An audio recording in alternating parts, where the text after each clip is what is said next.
Okay,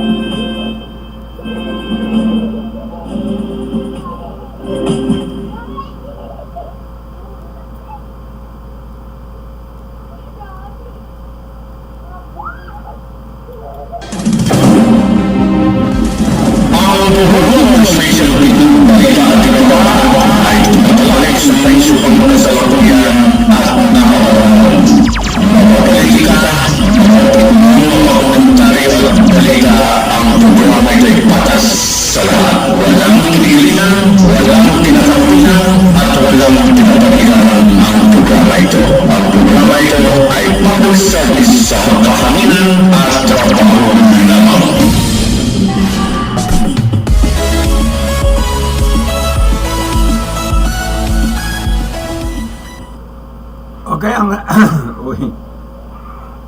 sumabit ka agad, no? Okay, kailangan naman ng kape. Okay, ang time check natin 44 minutos, pasado po alas 6.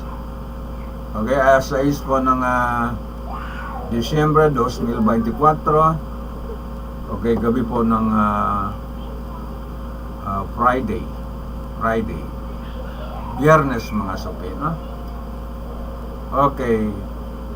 Huwag tayo paligoy-ligoy na kasi may lakad ako. Okay, may mga followers natin, no? Mga taga-sunod natin sa programa. Ayan. Okay, magandang gabi. Good evening. Okay, sa mga minority, assalamualaikum warahmatullahi ta'ala wabarakatuh, no? Okay. Kumusta na po yung mga naghanda ng Pasko, no? Palagay ko marami ng gift. Okay, yung mga nakakuha ng 13 months, nakakuha ng cash gift. Okay, nakakuha pa ng bonus. Ayan. So, masayang pamilyang Pilipino, no? Pero yung walang bonus, bunot. Okay, ang kuha nila, katulad namin ito, walang bonus, bunot. Okay, ang makuha natin, no? Okay. So, okay lang. Ganun talaga ang buhay dito sa daigdig, mga suki, no? So, yung mga empleyado, okay, ng publiko, sa government at saka pribado, palagay ko masaya sila ngayon, no? Ayan, masaya sila. Okay, papasok po ang programa Consolidated News natin. Okay, sa kanyang sariling tahanan po ng ADLSN TV News Online. Sa mahabang programa, mahigit isang dekada po sa bisyo publiko. Hindi, halo-halo special opinion, balita at iba pa, no? Okay, partner itong serbisyo publiko, tinig ng mamamayan. And then, itong backbone niya, okay, ugnayan sa mamamayan, no? And then, okay, yung pitik-pitik sa kapwa po, kanina'y nagpitik-pitik dito na po mga suki, no? Okay, kanina talagang gumawa tayo ng paraan makapitik-pitik lang man. Okay, pero walang natrato. Hindi magnatrato po si Abdul Jaman Damahan pag magpitik-pitik. Wala po. Hindi. Ayan po, no? Okay, so plugging muna ako and then magbalita ko ng hangin. Ay ipa-plugging ko yung okay, mga sinasuportahan po natin sa midterm election, no? Okay, pinangunahan po ni Marine Corps Retired Colonel Ariel Crubin, no? Okay, umaga, hapon yan na marinig mo sa programa ko. Okay, Retired Colonel Ariel Crubin. And then itong pangalawang matapang, okay, makipagdebate. Okay, kumpiyansa makipagdebate po si attorney. Okay, Rodante Marcoleta, mga suki, no? Okay, nagbawi ng demokrasya kasama siya. Okay, itong si retired colonel, magaling sa communication din, itong si Colonel Gringo Honasan, no? Ng RAM. Okay, siya po ay kasama na nila FBR noon. Okay, para ligtas tayo sa madilim kasaysayan. So, inahon tayo ang bansa natin para maging demokrasya, no? So, yun ang basehan ko, background ko, bakit natin dapat makabalik sa Senado, no? Para makatulong siya bantay ng demokrasya sa ating bansa, Pilipinas. Bansang Pilipinas, mga kababayan, no? So, yan. Yan po, mga kababayan, no? Tandaan nyo, retired Colonel Gringo Honasan, no? Malakas yan. Okay, kasi may organization, mga suki, no? Talaga. Patok na patok yan, kung hindi pinapabayaan siya ng kanyang guardian, talagang kuwan yan. Okay, maging senador ulit, mga suki, no? So, si retired Colonel, former Senator Gringo Honasan, no? And then sa Zamboanga po, kaisa-isa muna, no? Okay, wala pa man magpasabi. Okay, kailangan ata ako magsulat, no? Okay, sa Zamboanga, wala pang ako ibang kandidato. Okay, except itong matagal ko na kaibigan po sa buhay sa Metro Manila. Okay, itong si kapatid. Okay, Ibnu Hajar, Ibs Turabin, no? Okay, mangahas po rito sa Zamboanga para maging konsehal. Pero walang partido. Okay, walang partido po, mga kababayan, no? Okay, dependent. Okay, alam mo na pag independent, no? Okay, sabi ko, dapat malakas po ang kanyang social network. Okay, kwentahin niya po ang barangay sa District 2, and then ika-cluster na lang po, mga suki, no? Makover po ng network or social media, mga suki, no? Ayan. So, ang social media ko ay pumapasok ko usang saan-saan, no? Lalo na po sa group. Ayan po, mga suki, no? Ayan. So, yan po ang kandidato ko kaysa isang running for councilor dito po sa District 2 ng Zamboanga, ako sa District 1. Okay, pero wala problema po kasi ginagamit natin ay itong network natin po, mga kababayan, no? Ayan. So sa Basilan din, wala rin pagbabago ang kaisa-isang kandidato ko sa District 2. Okay, for board member. Okay, itong comeback sa politika po, magbalik politika. Okay, si Mubin Ronnie Hantian, no? Okay, may mga greetings sa kanina, no? Kahapon ba yung kanina? Ayan. So, isisama nyo sa listahan nyo, no? Hindi ko pa sinasabi na iboto muna kasi bawal. Okay, baka ma-disqualified ang tao. Okay, ako ang sisihin, mga suki, no? So, Mubin Ronnie Hantian, veteran politician and defeated politician po diyan sa Basilan, no? Hindi matalutal po yan sa politics. Okay, sa magaling magkuha po ng tao, no? Ayan. Okay, sa District 1, wala din iba, no? Isa din ng kandidato ko. Okay, itong si Ali Alet Ismail, no? Okay, pumapasok din ng anong network ko dyan sa Lantawan, sa Isabela City, Maluso, ay okay po ang group pinapasukan po ng network natin, no? Okay, lalo na po ang original name ko. Okay, yan po ang pumapasok po. Okay, sa Isabela, okay, Lantawan, Maluso, and then Sumisip, and then District 2 Lamitan, pati na rin Tuburan area, mga suki, no? Okay, dating Tuburan. So, Wala po problema.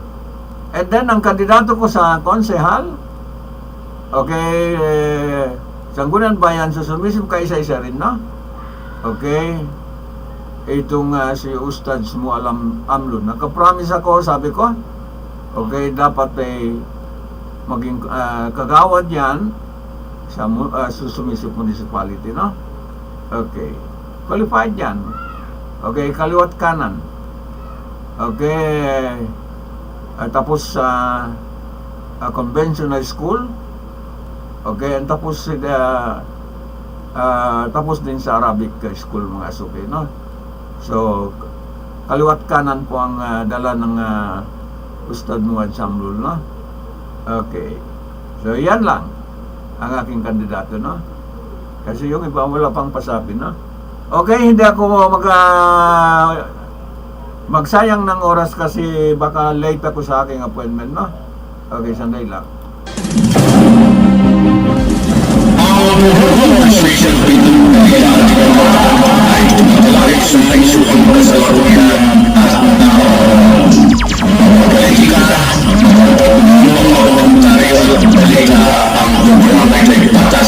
Sa lahat, walang kinikilingan, walang pinatangkulan, at walang pinapaligan ang programa ito. Ang programa ito ay public service sa kahanginan at trabaho lamang.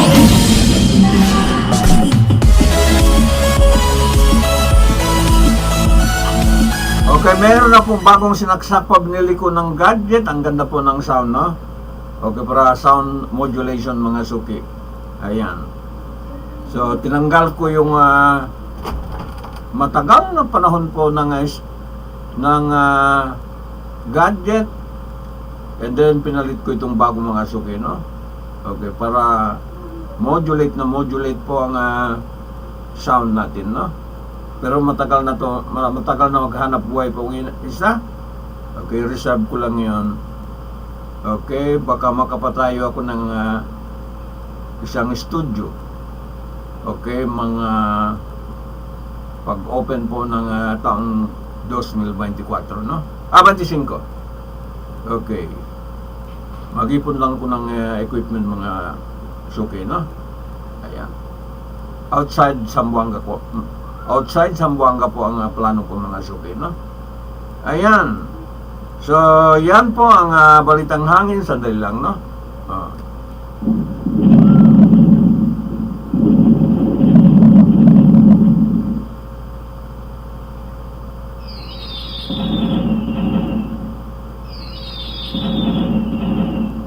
Okay.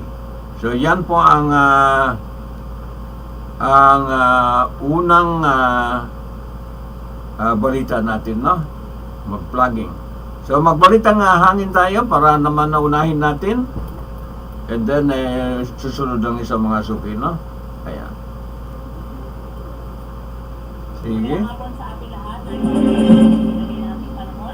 nakaka-apekto pa rin po yung shear line sa may bahagi po ng northern Luzon or sa may silang bahagi ng northern Luzon area. Pero bawas na po yung epekto nito sa kasalukuyan. At magdudulot pa rin po ito ng mga light na moderate with time severings ngayong gabi sa may bahagi po ng Cagayan, Apayao at sa Kalinga. Samantalang dahil pa rin po sa amihan, ang bahagi ng Batanes ay makakaranas pa rin po ng maulap na kalangitan ngayong gabi na may kasama naman po itong mayuki ng mga pagulan. Pero dito sa atin sa Metro Manila, pati na Hindi na may adjust. Full na po.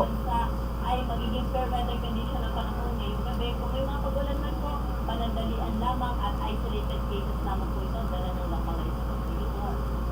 Wala naman po tayo ngayon na low pressure area o bagyo na posible makaapekto sa ating bansa. Pero sa mga susunod na araw, ikiral po yung subtropical convergent zone na kung saan posible may mamuupo dito na low pressure area, kaya patuloy po tayo mag-antabay sa mga update na nilalabas ng pag-asa. At para po sa magiging lagay na ating panahon bukas, dahil pa rin sa amihan, ang bahagi po ng Batanes ay patuloy na makakaranas ng makulimlim na panahon na may kasamang maiki ng mga pag-ulan. Pero yung shear line po ay kumbaga magre-recede na po yung epekto nito, kaya wala po itong direct effect na sa anong bahagi po ng northern Luzon area. Kaya improving weather condition na nasa natin bukas sa may malaking bahagi po ng northern Luzon, particular na sa Cordillera at sa bahagi ng Cagayan Valley.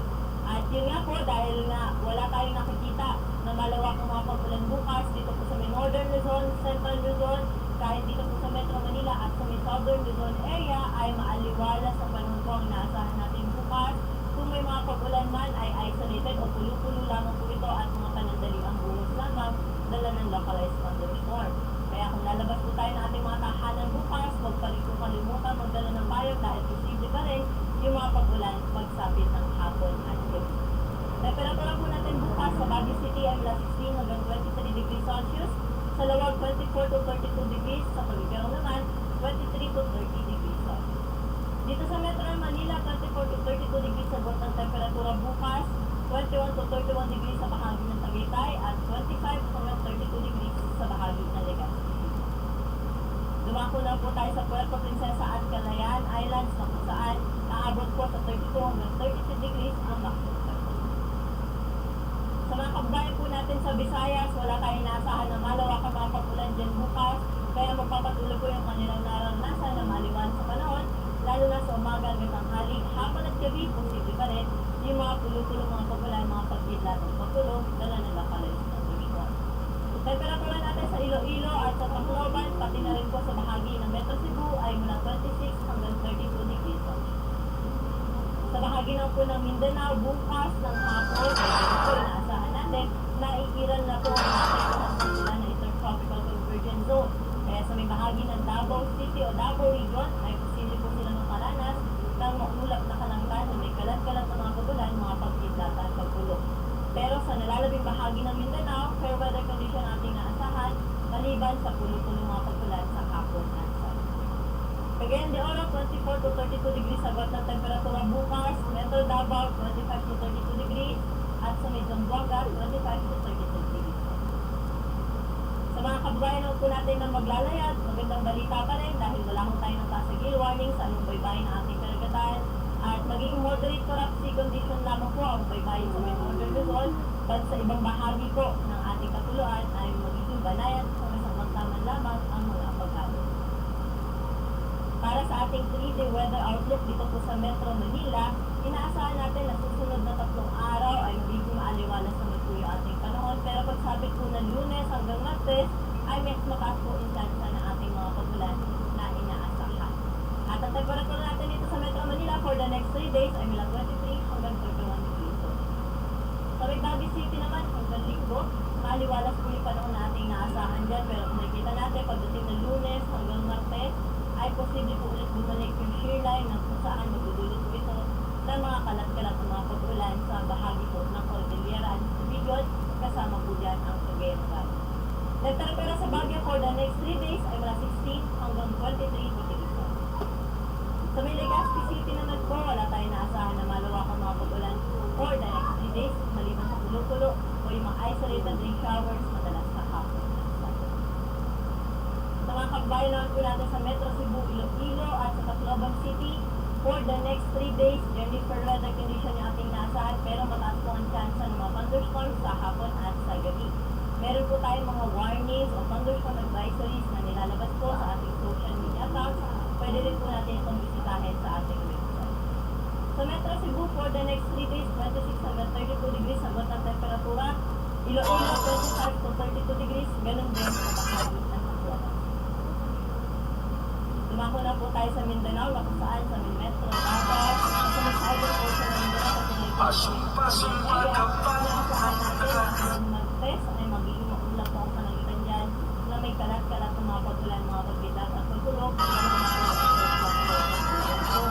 Kaya po ang temperatura lamang natin sa Metro Davao for the next 3 days ay mga 25. Pero itong bahagi ng Cagayan de Oro at sa may Zamboanga City, fair weather condition for the next 3 days, pero mataas rin ho ang chance ng mga pagkulan sa hapon at gabi, dala rin po ito na intertropical convergence zone.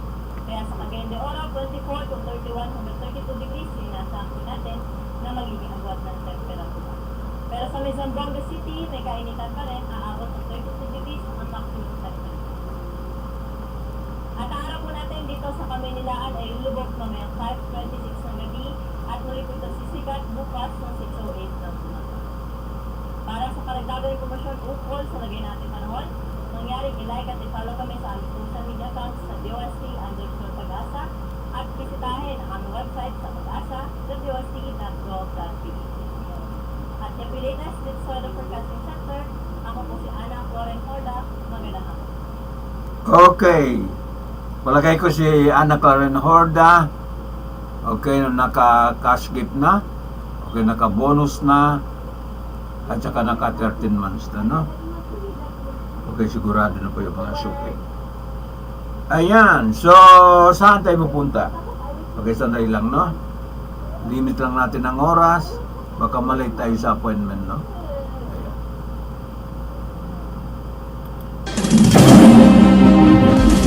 Ang buong station balita at iba ay tumatawagay sa presyo ng mga salarian at mga politika, mga komentaryo at balita. Ang programa ay patas sa lahat. Walang kinikilingan, walang pinakapihan, at walang pinapaligan ang programa ito. Ang programa ito ay public service sa kahanginan at trabaho lamang.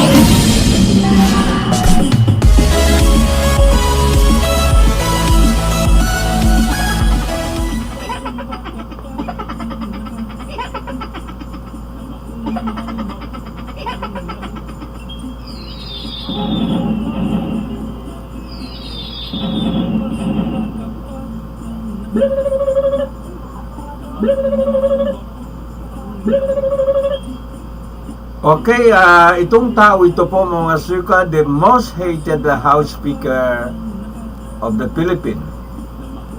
Okay, talagang kawawa naman, no? Okay. The most hated House Speaker of the Philippines. Napakinggan natin, kanta raw ito, kanta raw. Okay, sandali lang.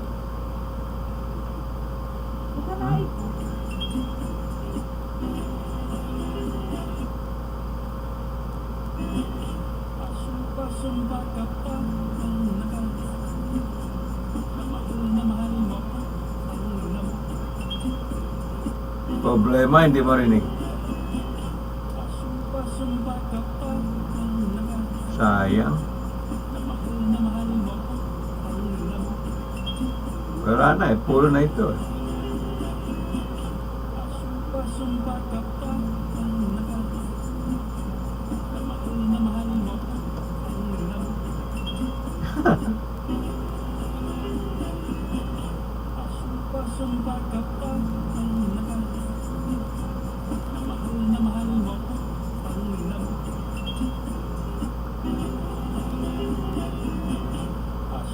Sumpa ka pa ang naka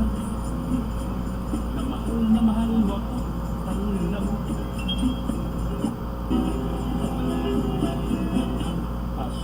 sumpa ka pa ang naka na mahal mo ako ang namo Grabe, no?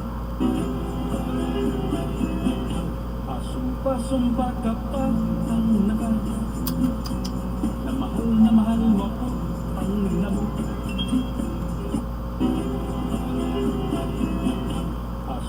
sumpa ka pa ang naka na mahal mo ako ang namo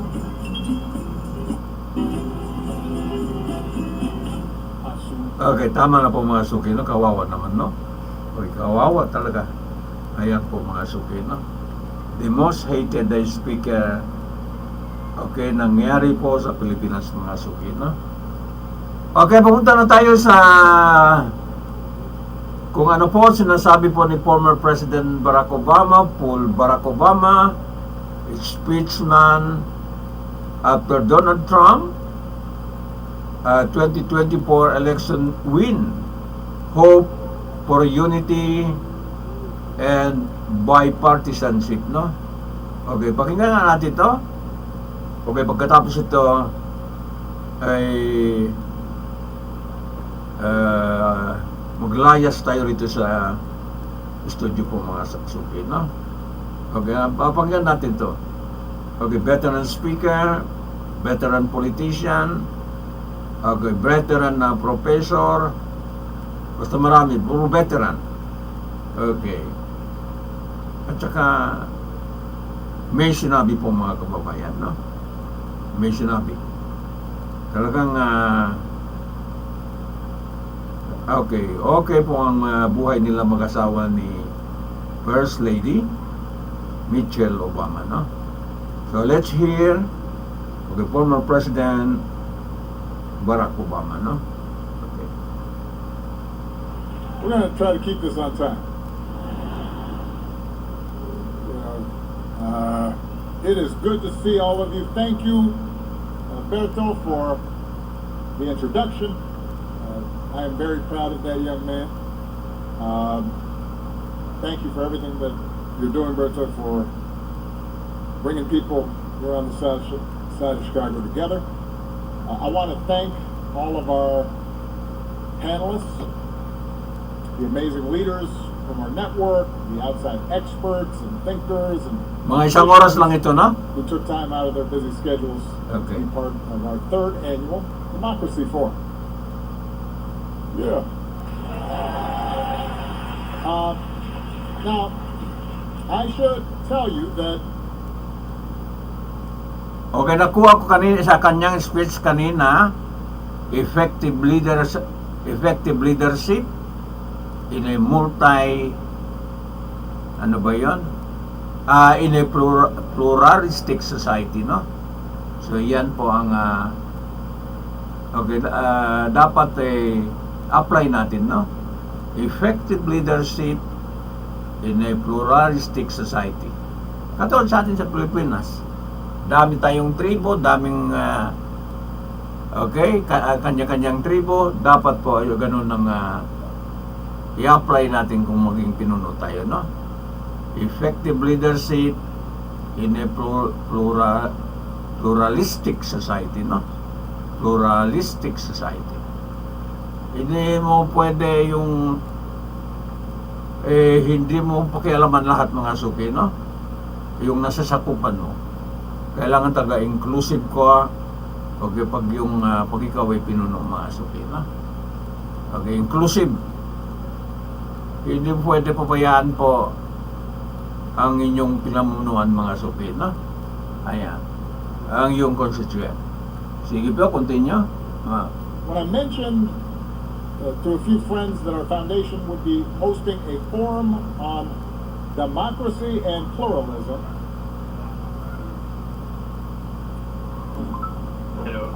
Okay, democracy and pluralism. Inulit ninyo, mga suki, no? Ayan. Democracy and pluralism. Bakit yan na nawala? Okay, mga suki, no? Okay. Nawala-wala. have a seat. We're gonna try to keep this on time. You know, it is good to see all of you. Thank you, Berto, for the introduction. I am very proud of that young man. Thank you for everything that you're doing, Berto, for bringing people here on the side of Chicago together. I want to thank all of our panelists. So, inom tayo ng tubig leaders buko. from our network, Okay. the outside experts and thinkers and practitioners who took time out of their busy schedules to be part of our third annual Democracy Forum. Yeah. Now, I Anak should buko? tell you that when I mentioned to a few friends that our foundation would be hosting a forum on democracy and pluralism, I got more than a few groans and eye rolls. And it's understandable. After all, here in the United States, we had just been through a fierce, hard-fought election. And it's fair to say that it did not turn out as they had hoped. And for them, talk of bridging our differences when the country and the world seemed so bitterly divided felt like an academic exercise. It felt far-fetched, naive, especially since, as far as they were concerned, the election proved that democracy is pretty far down on people's Kayo ba, minds. naive? And I understood their skepticism. maybe you had a conversation with a friend that felt the same way. But as a citizen and part of a foundation that believes deeply in the promise of democracy, Philippine. not only to recognize the dignity and the worth of every individual, but to produce free and fair and more just societies, I cannot think of a better time to talk about it. You see, it's easy to give democracy lip service when it delivers the outcomes we want. It's when we don't get what we want that our commitment to democracy is tested. And at this moment in history, when core democratic principles seem to be continuously under attack, and when too many people around the world have become cynical and disengaged, now is precisely the time to ask ourselves tough questions about how we can build our democracies and make them work in meaningful and practical ways for ordinary people. And that's why we're here. That's what these forums have been about. 2 years ago, we kicked things off by examining the ways that we might counteract the flood of misinformation across the media landscape. Last year, we looked at how disruptions in the global economy and resulting rampant inequality is undermining faith in the democratic process. And we discussed how innovative economic reforms might give more people a stake in the system. So today we're focused on a third factor that healthy democracies depend on.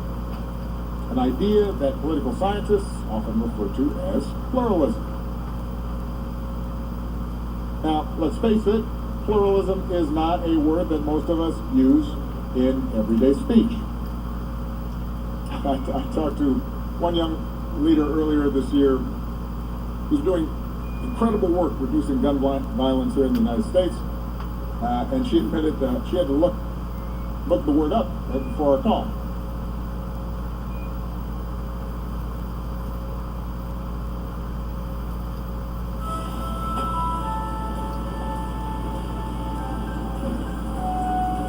Okay, skip natin, no? Para makarami tayo. Or call. But the concept of pluralism should and is actually familiar to all of us. It means that in a democracy, we all have to find a way to live alongside individuals and groups who are different than us. So we commit to a system of rules and habits that help us peacefully resolve our disputes. We try to cultivate those habits, those practices that encourage us not just to tolerate each other, but also every so often join together in collective action. The pluralist ideal is what allows a Christian church and a Muslim mosque to sit side by side on the same city block and then maybe agree to share a parking lot. It's what keeps you from pulling down a sign in your neighbor's yard supporting a cause that you find completely irritating. And it keeps him from doing the same to you. It's what encourages you to team up with a co-worker on a project and get the job done, despite the fact that the two of you disagree on abortion and gun ownership and the merits of Taylor Swift versus Beyonce.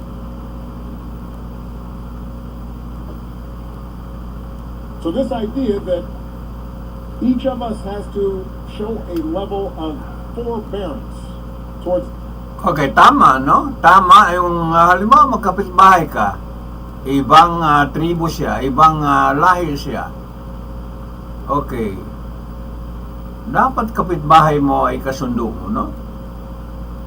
Neighborhood kayo. Okay, yun ang dapat i-practice na yung sa termino ng pagkapangulo niya, siya po mag-adapt ng mutual respect and mutual understanding, no? So, bibigyan ng sample. Bigyan niya ng example. Ako isang Muslim. Ang agama ko Islam. So, hindi ako problema. I-practice ko ang aking religion.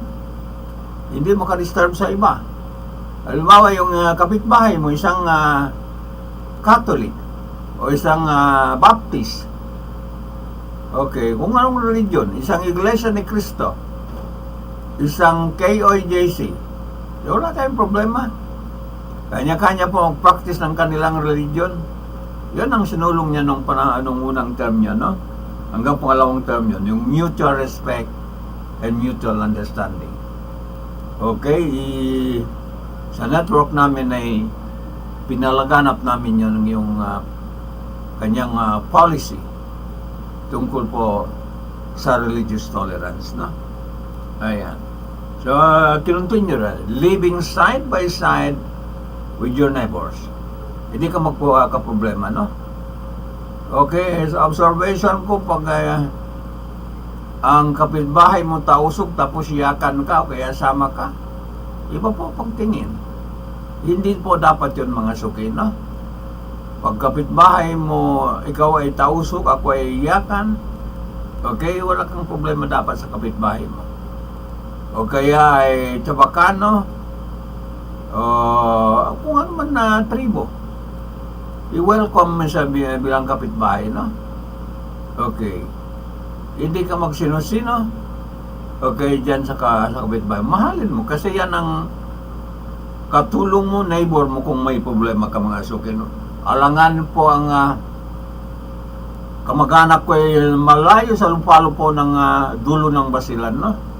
Sa remote ng probinsya ng Basilan. Kaya ko pa yung tawagan. Mga ilang araw pa dumating dito sa aking bahay, patay na ako. Halimbawa emergency. Kaya dapat pong mahalin mo yung kapitbahay mo. Yun po magbuhat sa iyo. Okay, mag-asikaso sa iyo pag may problema ka. O kaya may meron kang meron kang mabigat na problema, yan ang tumulong sa iyong kapitbahay mo, no? Ayan. So, yan po sinabi niya ngayon, living side by side, no? Ayan. Magandang utak ng tao ito eh. Sige po. Who's, look or think or pray like us, that's at the heart of democracy. Oh. And it's hard. Topic Even ng in democracy. relatively homogeneous countries, it's hard. It's not easy. Okay. Nag-reset ang system gadget. I-close lang natin po mga suki, no? Marunong ito mag-time for break eh. After mga 30 minutes, galing itong system. Maintain. Look what happened just this week in South Korea. But it's especially hard in the big, multiracial, multi-ethnic, multi-religious countries like the United States. Multiracial, multi-ethnic, In fact, one way to think about the US multi-religion. Constitution is Pinaka-problema talaga. a rule book for practicing pluralism. So, you get a Bill of Rights, Okay, partisan pluralism. Ayan. Partisan pluralism. Okay, research ko yun, no? Research ko yan. Mga bukas. Partisan pluralism. Ayan. is to think and speak and worship and assemble and vote on an equal basis, free from government coercion. And with that freedom, we can voice our beliefs, try to persuade others, and form coalitions, and compete for support, and eventually elect representatives who will then go and negotiate and compromise and hopefully advance our interests. A majority rule determines who wins, who loses, but the separation of powers and an independent judiciary ensures that the winners don't overreach to try to permanently entrench themselves or violate minority rights. And just like a basketball game or a tennis match, we agree in advance that so long as the rules of the game are followed, Okay, ang example. Okay, sa farm. Huwag mo intindihin lang yung kaumpungan mo. Intindihin mo lahat, mga suki, no? Hindi dapat na intindihan dyan mo lang ng priority yung kaumpungan mo. Okay, yung kasama mo sa revolution, no? Dapat kasi namuno ka. Okay, yun ang tinatawag na effective leadership in a pluralistic society, mga suki, no? Ayan, pluralistic society. Yan po ang ibig sabihin. So, ikaw na pinuno ng barn, lahat po pamunuan mo na itong minority po dito sa tribe people po ng farm government, no? Okay. Sakop mo yan sakop mo yun, panagutan mo yan. Ayan po, mga suki, na. So, yan po ang lecture po ni President Barack Obama po sa democracy, mga suki, no? Ayan. Marami siyang na-touch issue po dito sa subject matter niya, no? Ayan. and that they'll have another turn to try and come out on top the next time. Okay. So Sige. that's the theory. That's how pluralist democracy Anak ko ng is kape. supposed to work. It's a story that kids like me who grew up in the 60s and 70s were taught in school, that politicians and journalists wax nostalgically about when they talk about the good old days when both society and political parties were more genteel and less vicious, and America came together to promote a common good. Of course, in America, at least, the reality never fully matched the idea. It is true that in the decades right after World War II, our democracy seemed to run relatively smoothly, with frequent cooperation across party lines, and what felt like a broad consensus about how interests were shared and differences should be settled. And part of this was the result of America's unique dominance economically in the aftermath of the Great War. So you have industrial competitors all across Europe and Asia who are still digging themselves out of the rubble at the time, which meant that fat corporate profits and rising living standards here in the United States helped smooth over friction between competing groups, between management and labor, industrial and agricultural sectors.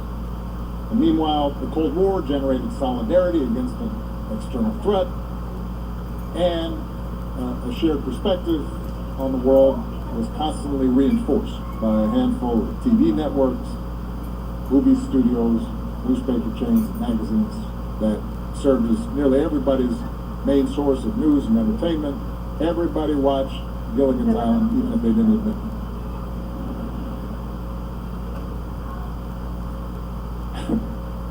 See, I know what generation you're from.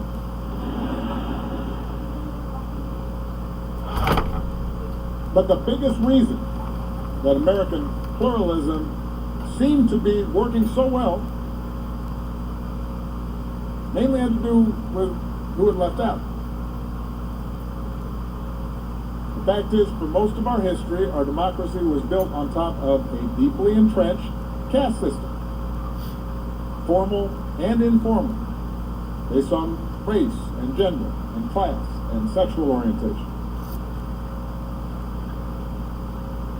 A system that excluded or severely limited big chunks of the population from the corridors of power.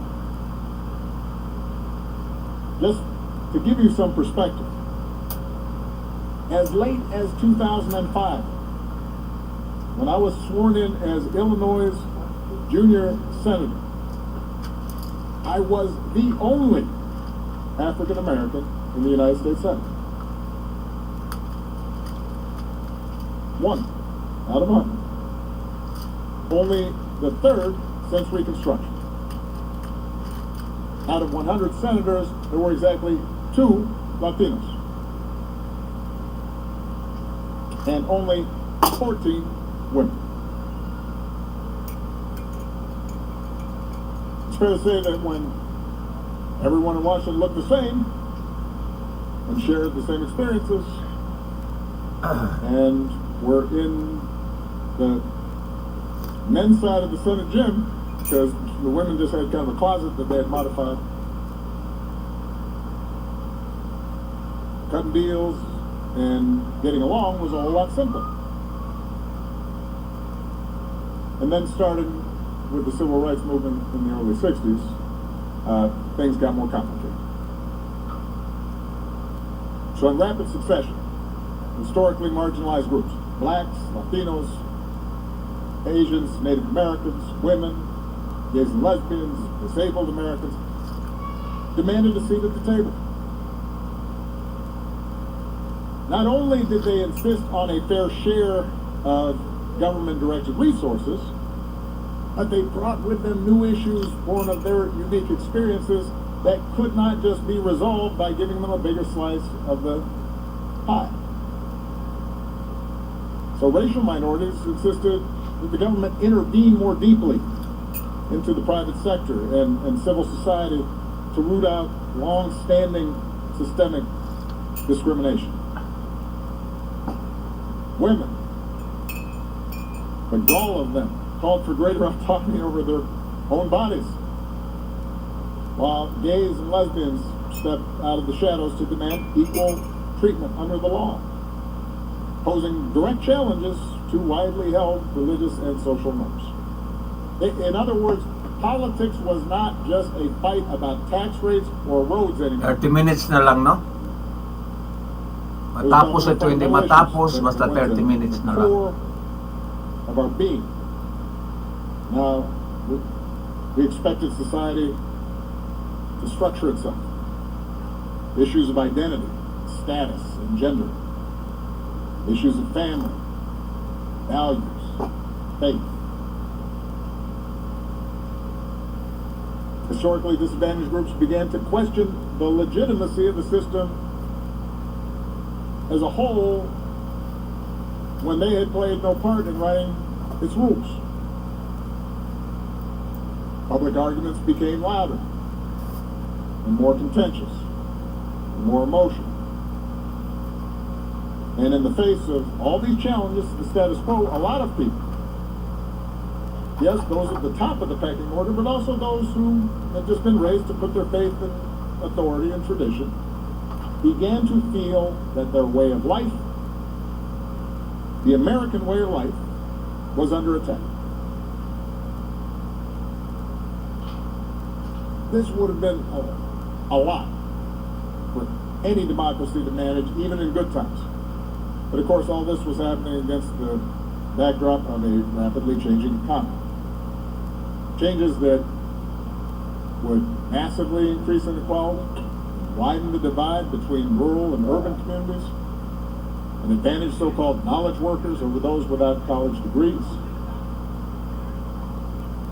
And for a lot of Americans, such changes translated into stagnant wages and rising costs, and it increased their sense that others were benefiting at their expense. And that's not all. The new economy also upended residential and living patterns. So it reduced the likelihood that people from different backgrounds interacted at neighborhood stores or Little League games.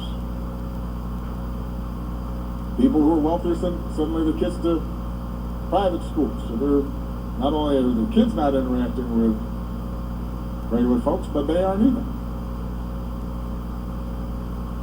It contributed to the weakening of, again, political science term, what folks call mediating institutions, unions, churches, civic organizations. These institutions that had once been the building blocks of democratic participation and a vital bridge between otherwise disparate groups. More and more people found themselves isolated without natural communities. And with the Cold War over, generations scarred by Vietnam and Iraq, a media landscape that would shatter into a million disparate voices, appeals to a common national story or a common national purpose increasingly fell on deaf ears. and we know what happened next. Because we are still living. It's been called the great political sorting that started with the mass exodus of Southern white voters from Democratic to Republican parties is now almost complete, with each party more and more uniform in its beliefs, less tolerant of dissenting views. Media companies have figured out that there's a profit in playing to the extremes. Since that's what gets attention, politicians and party leaders and interest groups are incentivized to take a maximalist position on almost every issue. Every election becomes an act of mortal combat in which political opponents are enemies to be vanquished, and compromise is viewed as betrayal, and total victory is the only acceptable outcome. But since total victory is impossible in a country politically split down the middle, the result is a doom loop of government gridlock, even greater polarization, wilder rhetoric, and a deepening conviction among partisans that the other side is breaking the rules and has rigged the game to tip it in their favor. Sheesh. No wonder my friends groaned when I told them what I'd be talking about.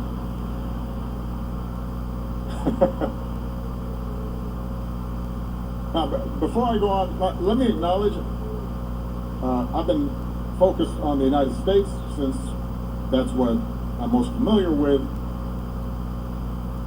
But it's important to point out the particular struggles of every democracy differ depending on their cultural and political histories. The fault lines of division may be regional and linguistic, like they are in Spain, or religious, as they are in India and Northern Ireland, or ethnic, as they are in my father's homeland of Kenya. But no matter what country we're talking about, the same basic question remains. Can the idea of pluralism work in the current moment? And for that matter, is the concept even worth saving? I believe the answer is yes. I am convinced that if we want democracy as we understand it to survive, then we're all going to have to work towards a renewed commitment to pluralist principles. Because the alternative is what we've seen here in the United States and many democracies around the globe. Not just more gridlock, not just public cynicism, but an increasing willingness on the part of politicians and their followers to violate democratic norms, to do anything they can to get their way, to use the power of the state to target critics and journalists and political rivals, and to even resort to violence in order to gain and hold on to power. We have seen that movie a lot. Hala, delayed na naman daw ang sahod. Buti na lang nakahiram ako ng Fanta with budget. Talaga ba? Talaga. Up to 25,000 ang pwede kong tanggap.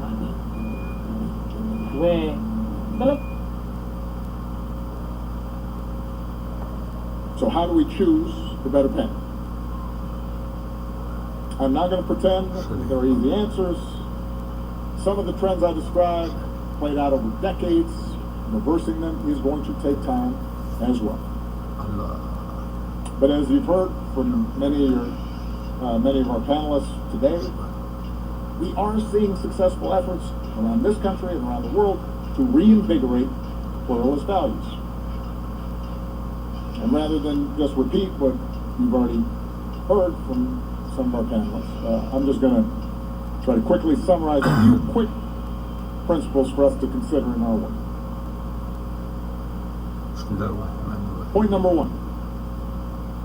Building bridges is not contrary to equality and social justice. In fact, it is our best tool for delivering lasting change. Today, there is a perception among some advocates that being adversarial is the main way to make change. Compromise and civility only serve to entrench existing power structures. And partly this reflects legitimate frustration over the seeming inability of the existing political process to get anything done. And they are certainly right that those in power have often cloaked their resistance to meaningful change by appealing to civil dialogue, lengthy deliberation. Let's form a committee.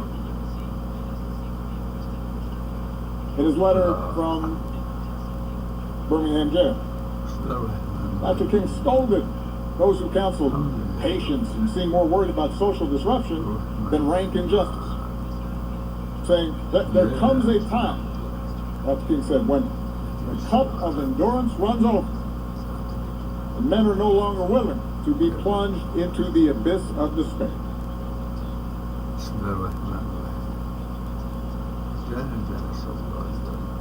But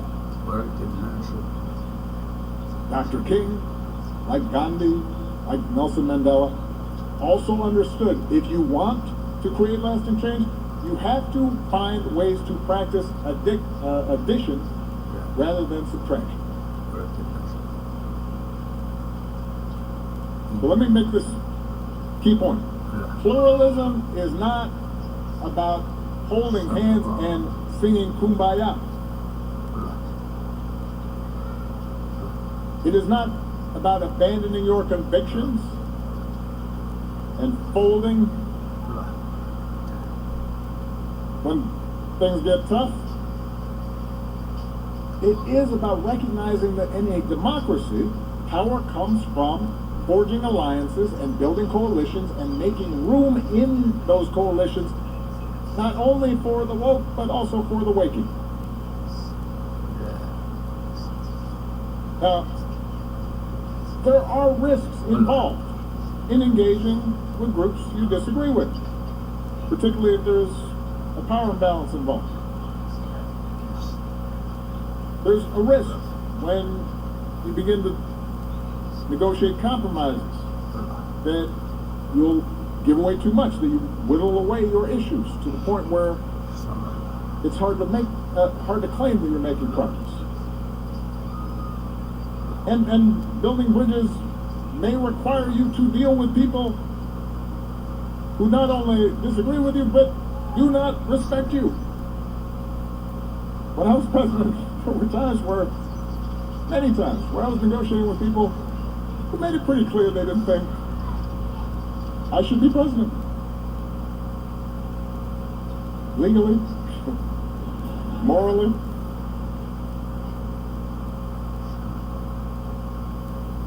But as long as we're clear about our core principles, as long as we know what our North Star is,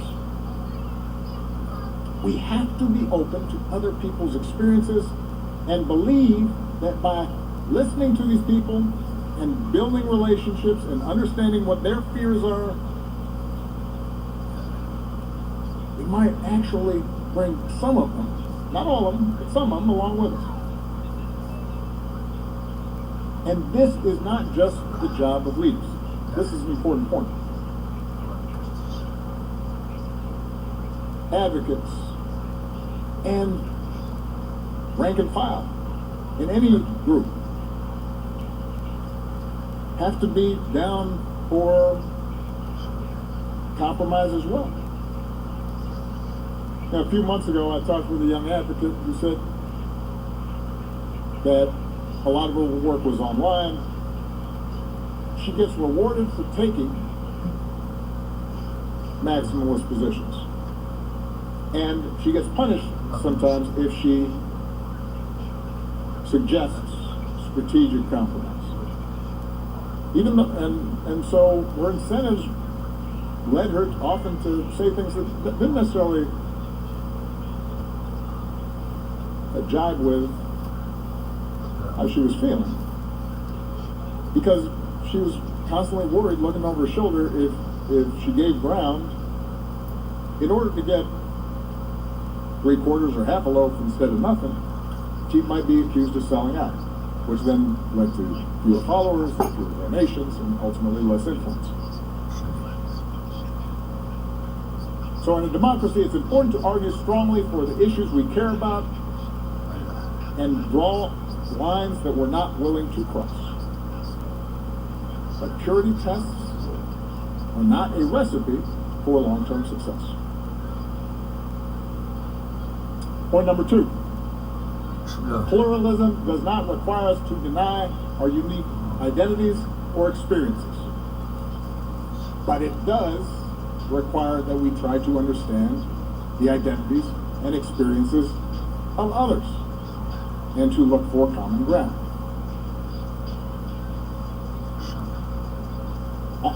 Let me make a note here.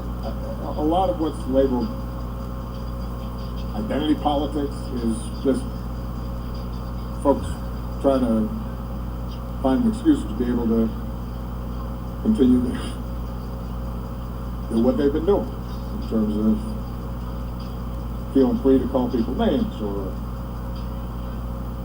diminish them in some fashion. We understand that. And it's understandable that people who have been oppressed or marginalized want to tell their stories and give voice fully to their experiences, to not have to hold back and censor themselves, especially because so many of them have been silenced in the past. But too often, focusing on our differences leads to this notion of fixed victims and fixed villains, and it creates a presumption that our identities are all singular and static, that because you're a male, you automatically have certain attitudes. Let's face it, you're part of the patriarchy. I have 2 daughters, a wife. Sometimes I'm sitting at the dinner table and I'm like, what'd I do? They pick on me all the time. You know that, brother. I'm the brunt of every joke. I'm like a sitcom dad. Or, if you're not black, you don't understand. You don't have standing. You talk about race. My status trumps yours. Framing issues that way may keep things simple. It's easy to tweet. Is it still tweeting? Okay. Xing?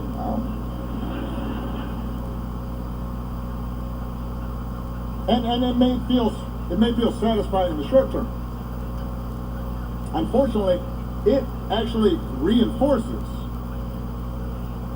the sense that we are immutably divided. And that makes it harder for people to reimagine how they might see themselves and they might see others. So, in order to build lasting majorities that support justice, not just for feeling good, not just for getting along, to deliver the goods, we have to be open to framing our issues, our causes, what we believe in terms of we, and not just us and them. We have to try to frame issues in ways that at least consider the possibility of a win-win situation rather than a zero-sum situation.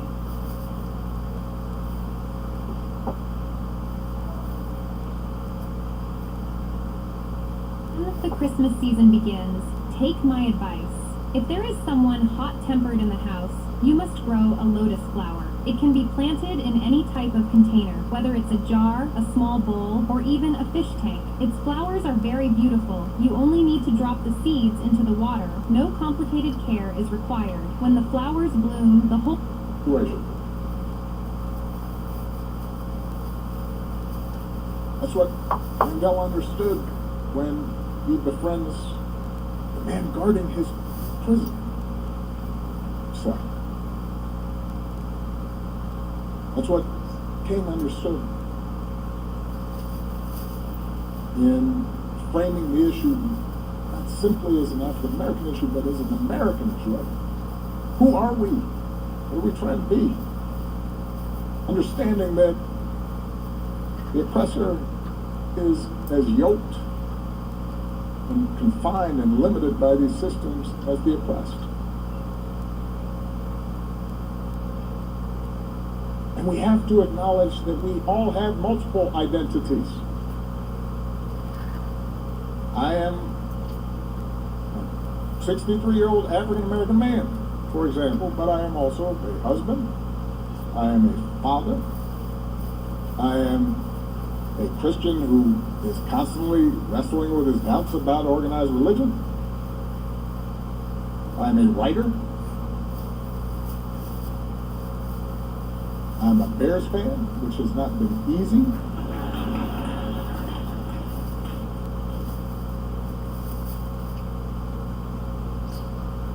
Recognizing and listening for those multiple identities as opposed to just looking at somebody and saying, oh, they're that kind of way. Being open to the fact that even the folks we disagree with most might have something that surprises us. That's an opportunity that we cannot afford to miss. Third point, pluralism works better when it is about action and not just words. Some of you probably remember this, right after George Floyd was killed, you got all these corporations who were putting up ads and hosting convenings, and then they're instituting mandatory seminars for their workers where everybody has to get together and talk about how they're probably racist and how deep the problem runs in our society.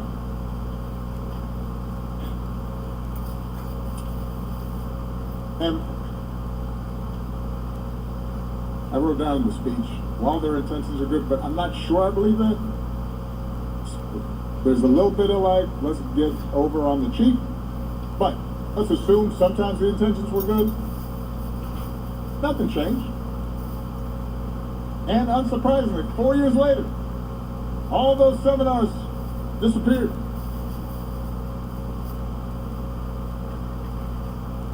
Words alone do not build trust.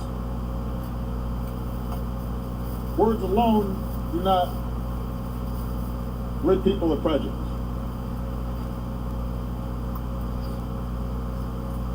What does build trust? Because it builds relationships. Is people banding together to get stuff done.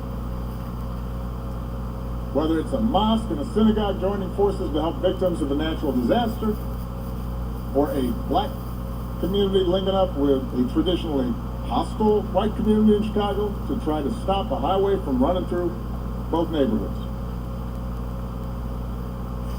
Such common efforts take time. They require an investment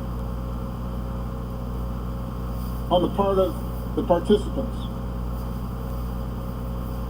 It won't eradicate people's prejudices, but it will remind people that they don't have to agree on everything to at least agree on some things. And that there are some things we cannot do alone. Which leads me to my final point. We're not born with the muscles to make pluralism a habit. It takes practice. And we need to rebuild the institutions that can give us that practice. And part of that, ideally, would be making government work better. You know, I believe, for example, that if we established nonpartisan redistricting here in the United States, it would encourage more candidates to compete for every vote, as opposed to just appealing to the most partisan members of their base. But let's face it, in our current polarized environment, political reforms are probably not going to happen anytime soon, at least not the ones I want to see. Which is why this may need to start by just looking for opportunities for people to once again become part of a society and join us. Create more organizations from elementary school all the way to adulthood and bring people together to do something. And I'll give you an example. At a time when organized religion all across America is struggling, and in some cases, in some denominations, collapsing, mega churches are actually growing in leaps and bounds. In some cases, really quickly. And while I'm sure there are a whole bunch of reasons for this, one of the reasons is that mega churches understand belonging precedes belief. If you show up at one of these churches, they don't start off peppering you with questions about, have you accepted Jesus Christ as your one and only Lord and Savior? Quiz you on the Bible. They invite you in, introduce you around, maybe give you something to eat, tell you about all the activities and all the groups that you can be a part of, from the Young Adult Social Club, to the Ballroom Dance Group, to the Men's Choir, which, for those of you who are not familiar, that's where they put folks whose voices aren't quite good enough to be in the main choir, but who are allowed to perform maybe once every fourth Sunday.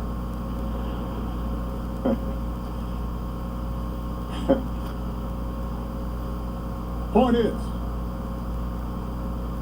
oh, I'm sorry, brother, you're in the, you know what I'm saying, sir. Point is,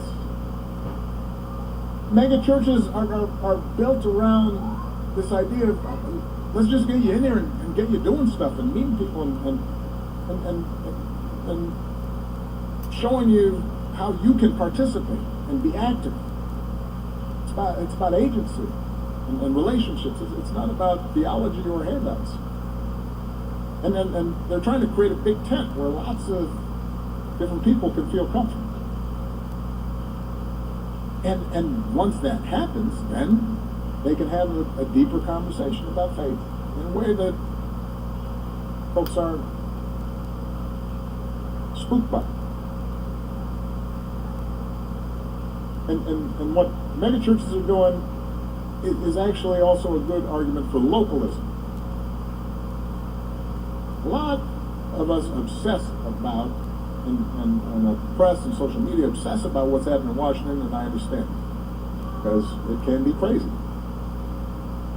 But a lot of our best work will happen from the bottom up instead of the top down. If we're going to get better at pluralism, it's going to happen in neighborhoods, in the communities where we spend our time, in the schools where our kids develop skills and learn how to negotiate and work together across differences.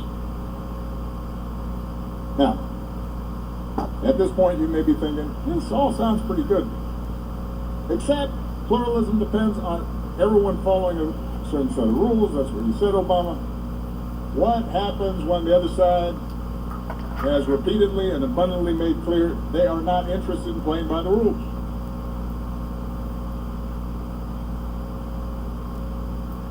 It's a problem. And when that happens, we fight for what we believe in. There are going to be times, potentially, when one side tries to stack the deck and lock in a permanent grip on power, either by actively suppressing votes or politicizing the armed forces or using the judiciary, the criminal justice system to go after opponents. And in those circumstances, pluralism does not call for us to just stand back and say, well, I'm not sure. That's okay. In those circumstances, a line has been crossed, and we have to stand firm and speak out and organize and mobilize as forcefully as we can. But even in those circumstances, it's important to look for allies in unlikely places. And too often we assume that people on the other side have monolithic views, when in reality some of them may share our beliefs in sticking to the rules, observing norms. And that's why, when it's appropriate, there is nothing wrong with reinforcing and lifting up elected officials or voters, your neighbors, your friends, who you may not disagree with anything, but they do agree with you on that. Because they may be able to exert influence on people they've got relationships with within the other party. So, none of this will be easy.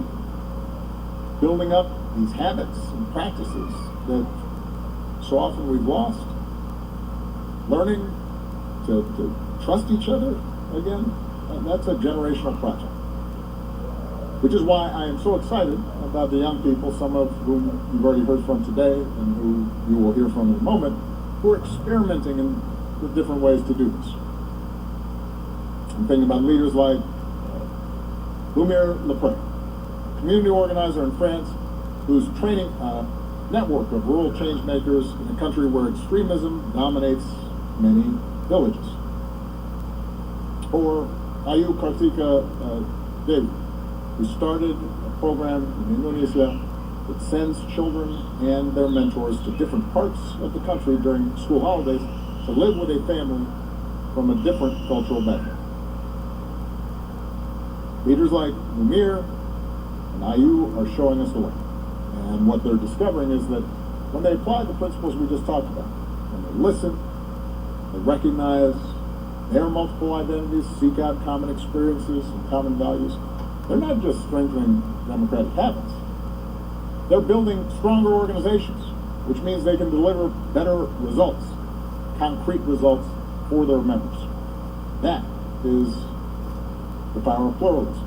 That's how we break this cycle of cynicism that's so prevalent in our politics right now.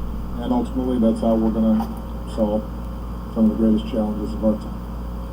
So, I now want to bring a few... Okay, wala na po mga suki, no? Okay, natapos na. Okay. Cut na po yung kanya, no? So, ito na po ang marinig natin, no? Palakpakan natin. Hindi.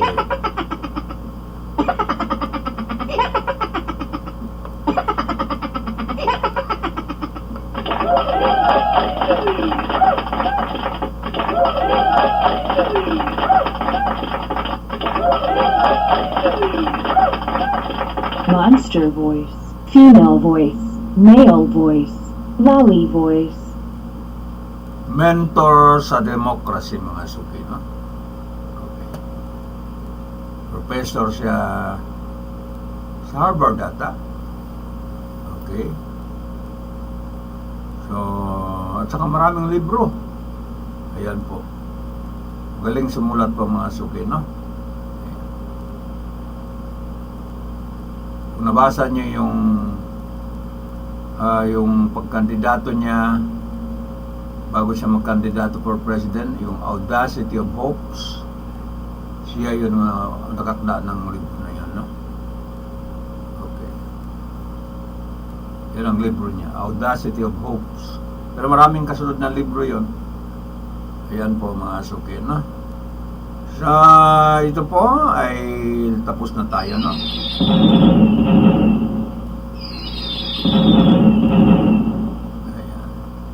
Shift to A major. A major. Shift to C major. Awesome! Awesome! Awesome! Okay, so hanggang dito muna ang programa natin, and then hanapin ko ang sound, and then totally magpaalam na ako, no? Okay.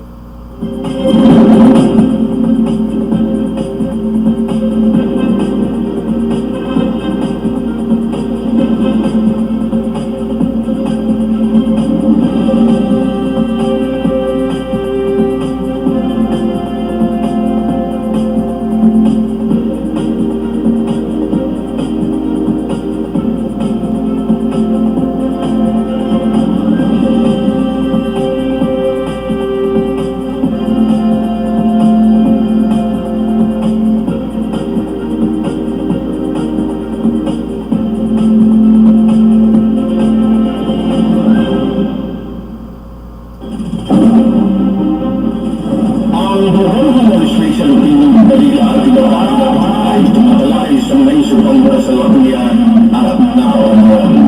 Mga politika, mga opinyon, mga komentaryo at balita, ang programa ito'y patas sa lahat. Walang kinikilingan, walang tinatanggihan, at walang tinapanigan ang programa ito. Ang programa ito ay public service sa kahanginan at trabaho lamang.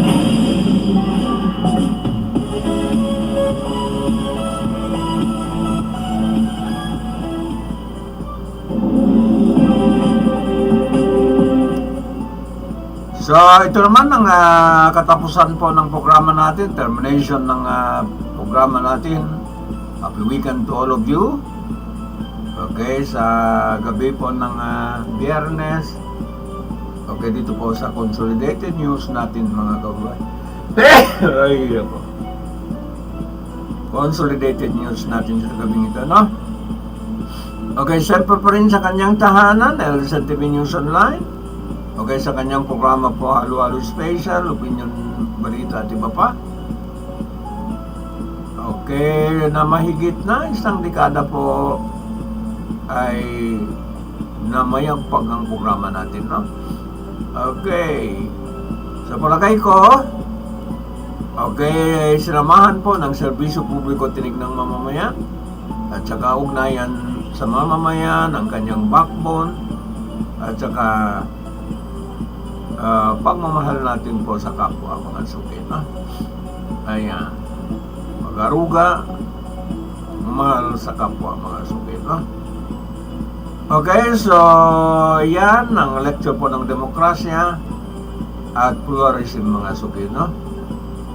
Under pluralistic society. So narinig natin po ang lecture po ng batikang professor, batikang politician, at saka